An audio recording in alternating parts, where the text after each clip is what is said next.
कोकणातील प्रत्येक अपडेट जाणून घेण्यासाठी आजच माझे कोकणच्या सोशल मीडिया प्लॅटफॉर्मला लाईक, फॉलो आणि सबस्क्राईब करा.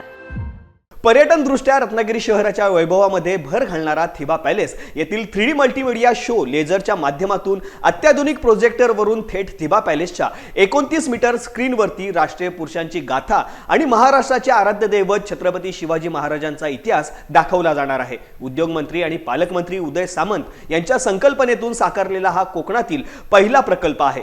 सुमारे 22 कोटी रुपये खर्च केलेल्या या प्रकल्पाचे काम पूर्ण झाले आहे. लवकरच त्याचे लोकार्पण केले जाणार आहे. थिबा पॅलेसची समोरची बाजू या शोची स्क्रीन आहे.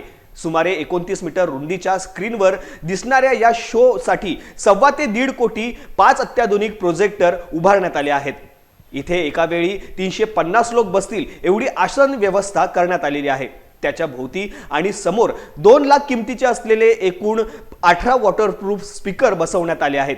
या प्रकल्पासाठी सर्व अत्याधुनिक यंत्रणा वापरली गेली आहे. या 3D मल्टीमीडिया प्रकल्पाचे तांत्रिक काम देखील पूर्ण झाले असून लवकरच त्याची चाचणी होणार आहे. या प्रकल्पामुळे पर्यटन वाढीला मोठी संधी उपलब्ध होणार आहे हे मात्र निश्चित.